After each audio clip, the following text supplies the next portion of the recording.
אתה יודע שכל הילדים פה וכל הילדות יודעים לצחוק ממש כמוך? אני לימדתי אותם. זוכרים יד ימין פה או שמאל, מה שבא לכם? בוא נשמיע לבובספוג איך צוחקים כמו בובספוג. אתה לא תאמין, בוא תעמוד פה.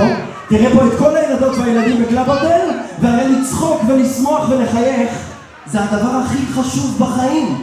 אז אני אומר 3, 4 וכולם צוחקים כמוהו. מוכן? תסתכל, זה מטורף. 3, 4 ו...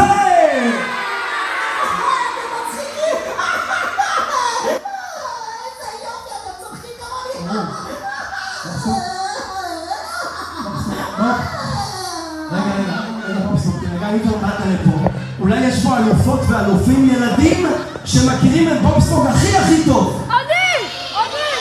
באמת? יש לי רעיון. בוא נשאל את בובספוג. אתה חושב שהם מכירים אותך טוב? מה אתה אומר? בוא נבדוק. אני אשאל שאלה מי